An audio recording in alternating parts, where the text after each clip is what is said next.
امام حنیفہ کا بچے کی مدت رضاع 2.5 سال. یہ پھر اگلے ہفتے یار ٹائم بہت ہو گیا ہے. بعض لوگ امام حنیفہ پہ طنز کرتے ہیں کہ انہوں نے قرآن کی مخالفت کی ہے. قرآن میں لکھا ہے مائیں اپنے بچوں کو 2 سال دودھ پلائیں گی, اور امام ابو حنیفہ کہتے ہیں کتنے سال پلائیں گی؟ 2.5 سال. تو ان کو تو قرآن آتا ہی نہیں تھا. تو پاگل ہو تم, پھر امام حنیفہ کو رحمۃ اللہ علیہ کیوں کہتے ہو؟ جو اتنی موٹی آیت.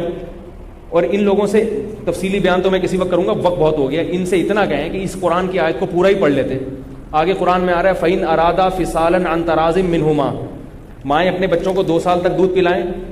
اس کے فا تعقیب کے لیے آتا ہے, یعنی اس کے بعد کے لیے آتا ہے. اصل فا میں یہ کہ اگر آپس کی رضامندی سے چھڑوانا چاہیں تو بھی کوئی حرج نہیں ہے. 2 سال تک تو دودھ پلائیں, اس کے بعد آپس کی رضامندی سے چھڑوانا چاہیں تو 2 سال کے بعد دودھ پلانا اگر حرام ہوتا تو پھر آپس کی رضامندی سے چھڑوانے کا کوئی مطلب بنتا نہیں. آ رہی میرا خیال ہے نہیں آ رہی. قرآن میں یہ نہیں ہے کہ اس کے بعد, یہ کہیں نہیں ہے. قرآن میں فَإِن, فا کی جو اصل وضع ہے وہ ہے تعقیب مع الوصل. فا کا مطلب یہ ہوتا ہے ایک چیز کے بعد جب دوسرا کام ہوتا ہے. جیسے میں کہتا ہوں جاءنی زیدن, میرے پاس زید آیا. فا عمرن, اس کے بعد کون آیا؟ عمر. فوراً بعد. فا کی اصل وضع یہ دوسرے معنی میں بھی استعمال ہوتا ہے, اصل وضع یہ. تو اب قرآن کہہ رہا ہے کہ مائیں اپنے بچوں کو 2 سال تک دودھ پلائیں. فا کا مطلب کیا ہوا؟ پھر اس کے بعد 2 سال, یعنی اس سے اشارہ مل رہا ہے کہ 2 سال کے بعد ان ارادا, میاں بیوی دونوں مل کے اگر آپس کی رضامندی سے چھڑوانا چاہیں تو بھی چھڑوا سکتے ہیں. تو اگر 2 سال کے بعد پلانا قرآن کی اس آیت سے حرام ہونا ثابت ہوتا تو پھر قرآن یہ کیوں کہتا ہے کہ آپس کی رضامندی سے چھڑوا سکتے ہیں؟ بلکہ اب تو آپشن ختم ہو گیا نا. جو لوگ اس آیت کو امام حنیفہ کے خلاف کہہ رہے ہیں, یہ آیت ہی کہہ رہی ہے کہ ایسا نہیں ہے. تو ان کو بیچاروں کو لفظی ترجمہ تک تو آتا نہیں ہے آیتوں کا, اور بیٹھ کے بڑے بڑے ائمہ پہ کیا کر رہے ہیں؟ طنز کر رہے ہیں. باقی فقہ حنفی میں فتویٰ اسی پر ہے کہ 2 سال کے بعد پلانا جائز نہیں ہے. اس کی دوسرے دلائل ہیں.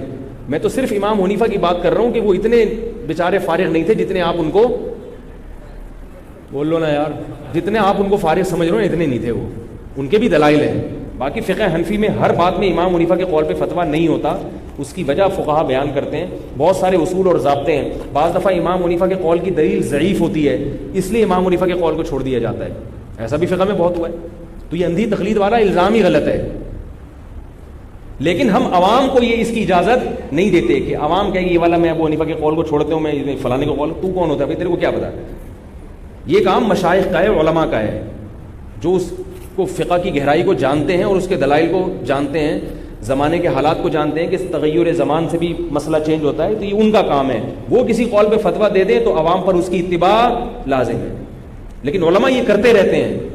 کل کسی نے طنز کیا کہ سعودی عرب کے علماء تو کبھی ابو حنیفہ کے قول کو بھی لے لیتے ہیں اور آپ تو ابو حنیفہ ہی کو پکڑ کے رہتے ہیں. یعنی وہ اپنے امام کے قول کو چھوڑ دیتے ہیں. انہوں نے بعض مسائل میں امام حنیفہ کے قول کو لیا ہے, اپنے امام کے قول کو چھوڑ دیا, اور یہ بر صغیر کے علماء اسی کو چپکے رہتے ہیں.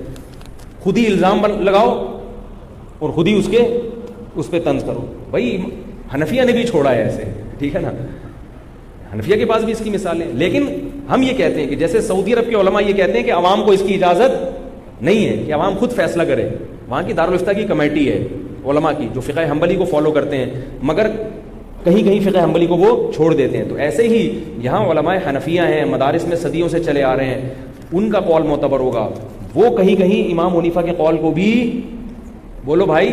فتاوی عالمگیریہ جو فقہ حنفی کی کتاب ہے لکھی گئی ہے بر صغیر میں, اس میں جگہ بہت سارے مسائل میں امام حنیفہ کے قول کو ترک کر دیا ہے. بلکہ بعض تو مسائل میں تو اصول ہے کہ یہاں امام حنیفہ کا قول لیا ہی نہیں جائے گا, اصول اور ضابطہ بنا دیا. مثال کے طور پر عدالتی احکام جن کا عدالتی فیصلوں سے تعلق ہے, اس میں یہ اصول لکھا ہوا ہے کہ ابو حنیفہ کے قول کو نہیں لیا جائے گا, اس میں ابو یوسف کے قول کو لیا جائے گا, کیونکہ امام یوسف عملی طور پر جج تھے, جبکہ امام ابو حنیفہ کبھی جج نہیں بنے. تو کہتے ہیں جس کو جج بننے کا تجربہ ہے نا اس کے قول کی ویلیو زیادہ ہے. ابو حنیفہ رحمۃ اللہ علیہ کو جج بننے کا کہا گیا, حکومت نے ڈنڈے مارے, کوڑے مارے, مگر انہوں نے قضا کا عہدہ قبول نہیں کیا. تو کہتے ہیں ان کا اس عدالتی لائن میں تجربہ کم ہے, اس لیے فقہ حنفی میں عدالتی امور سے متعلق یہ قانون ہے کہ ابو حنیفہ کے قول کو نہیں لیا جائے گا. نہیں آ رہی بات؟ تو یہاں بھی فقہائے حنفیہ نے امام ابو حنیفہ کے جو 2.5 سال والا قول ہے اس پہ فتویٰ نہیں دیا, احتیاط کی بنیاد پر.